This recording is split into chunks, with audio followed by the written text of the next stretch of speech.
ప్రకటన గ్రంథం 22వ అధ్యాయం 7వ వచనం. ఈ గ్రంథంలోని ప్రవచన వాక్యములను గైకొనువాడు ధన్యుడు. ఆమెన్. స్తోత్రం దేవా. ఈరోజు ఈ యొక్క వాక్యపు వెలుగులో మమ్మల్ని నడిపించి ప్రతి వారికి వినగల చెవి గ్రహించగల అనుగ్రహించుతున్నందుకు నీకు వందనాలు. యేసుక్రీస్తు నామంలో ప్రార్థించి నమ్మి పొందుకున్నాం తండ్రి. ఆమెన్. ఎంత బాగుందండి ఈ మాట. ఈ గ్రంథంలో ప్రవచన వాక్యాలను గైకొనువాడు ధన్యుడు. కాబట్టి ఈ రోజున దేవుని వాక్యం మీకు వస్తుంది, వింటారు, దాన్ని పొందుకుంటారు, కానీ గైకొనరు, ఆచరించరు, పాటించరు, పక్కన పడేస్తారు, ఎప్పటికీ ఫలితం చూడలేదు.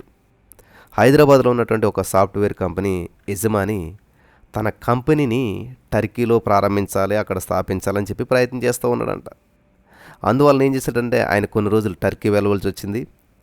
వెళ్ళే ముందు ఏం చేశాడంటే తన ఉద్యోగులందరిని పిలిచి, నేను టర్కీ దేశానికి వెళ్తున్నాను, మరి నేను లేనప్పుడు మీరు ఇక్కడ ఆఫీస్ని చాలా జాగ్రత్తగా చూసుకోవాలి.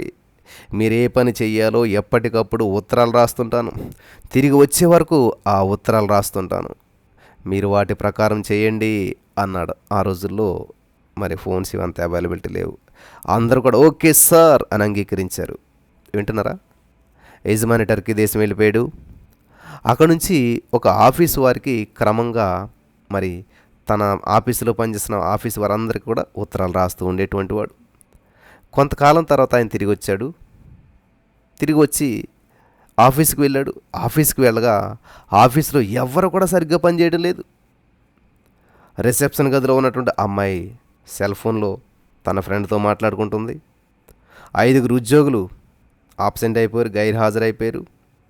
4 ఒక టేబుల్ దగ్గర కూర్చొని పేకాట ఆడుకుంటున్నారు.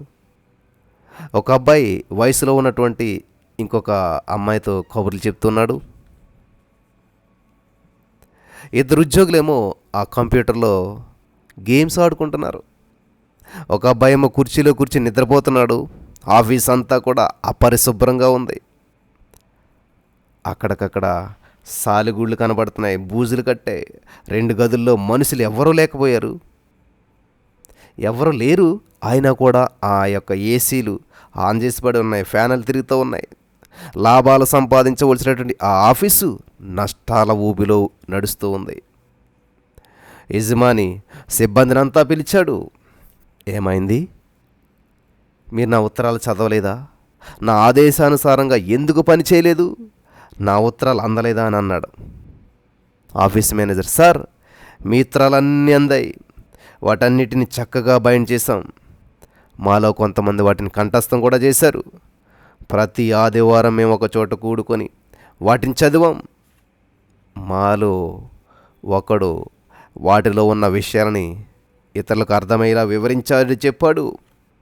మన బాసు ఉద్దేశం ఇది, మన బాసు ఆలోచన ఇది అని అందరికీ వివరించి చెప్పాడు. నిజానికి అవి చాలా గొప్ప ఉత్తరాలు సార్.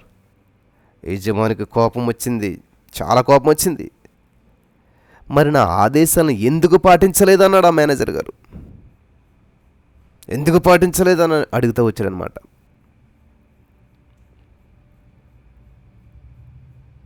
అప్పుడు వాళ్ళు అన్నారు, సార్ పాటించలేదు కానండి, వాటిని చాలా శ్రద్ధగా చదవమండి అన్నాడు.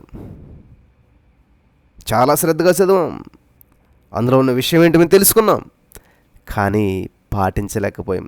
మీరు రాసిన ప్రతి మాట తూచా తప్పకుండా చాలా శ్రద్ధగా చదివాం, కానీ అమలు చేయటానికి ఆసక్తిని కనపరచలేదు. ఎవరు కూడా ముందుకు రాలేదు, పాటించలేకపోయాం అన్నాడంటండి ఆ యొక్క మరి టీం మెంబరు. తెలియకుండానే అశ్రద్ధ పెరిగిపోయింది, బద్ధకం పెరిగిపోయింది. మీరు ఇక్కడ లేరు కాబట్టి ఎవరు అడిగేవారు లేరు అని చెప్పేసేసి ఒకరికొకరిలో అవిధేయత పెరిగిపోయింది. ఎవరు కూడా పాటించలేదు, ఎవరిష్టానుసారంగా వాళ్ళు అయిపోయారు. అక్కడి నుంచి ఆ యొక్క కంపెనీ నష్టాల్లో పడిపోయింది, లాసులోకి వెళ్ళిపోయింది అన్నమాట.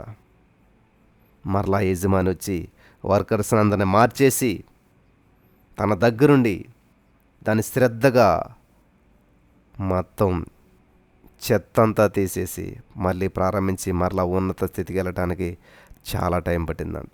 ఈరోజు నీ మాటలు వింటున్న ప్రియమైనటువంటి వాళ్ళ అర్థమైందా? మనం కూడా బైబిల్ రోజు చదువుతున్నాం, చాలా శ్రద్ధగా చదువుతాం. ప్రతి ఆదివారం కలుసుకొని పాస్టర్ గారి ప్రసంగాలు వింటూ ఉంటుంటాం. ప్రతి ఉదయం, మధ్యాహ్నం, సాయంత్రం దేవుని సన్నిధిలో లైవ్లో ఉంటుంటుంటాం. ఆ సెల్ ఫోన్లోనో, లేకపోతే కంప్యూటర్లోనో, లేకపోతే టీవీలోనో అన్నీ కూడా దేవుని వాక్యాలే వింటాం. కానీ విన్నటువంటి దాన్ని, చదివినటువంటి దాన్ని అనుసరిస్తున్నామా ప్రశ్న. ఒక్కసారి ప్రశ్నించుకోండి, అనుసరిస్తున్నామా?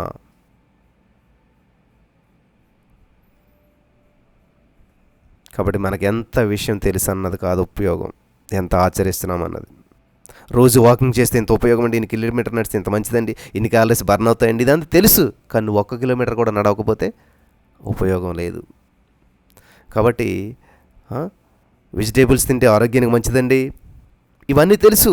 కానీ నువ్వు దాన్ని పాటించకపోతే, రోడ్డు మీద ఎడం పక్కన వెళ్తే చాలా మంచిదండి తెలుసు, కానీ నువ్వు కుడి పక్కన వెళ్తే, ఈ విధంగా నీకు ఎంత తెలుసు అన్నది కాదు, కానీ ఎంత పాటిస్తున్నావు, ఎంత అనుసరిస్తావు అన్నటువంటిది చాలా ప్రాముఖ్యమైనటువంటిది. హల్లెలూయా. కాబట్టి పరిశుద్ధాత్మ దేవుడు ఈ రోజు నుంచి వినుట మట్టుకు విందిరే కానీ గ్రహించనే గ్రహింపరా అనేటువంటి వారి లిస్టులో కాకుండా ప్రతి వారు కూడా బెరయా సంఘస్థుల వలె విన్నటువంటి వాక్యాన్ని మరలా దాన్ని పునరుద్ధరణ చేసుకుని, మరలా నెమరు వేసుకుని, ఆ వాక్యంలో ఉన్న ప్రతి సత్యాన్ని జీవితానికి అమలు చేస్తూ అద్భుతమైనటువంటి జీవితం జీవించడానికి పరిశుద్ధాత్మ దేవుడు సహాయం చేసి నడిపించి బలపరచును గాక. ఆమేన్.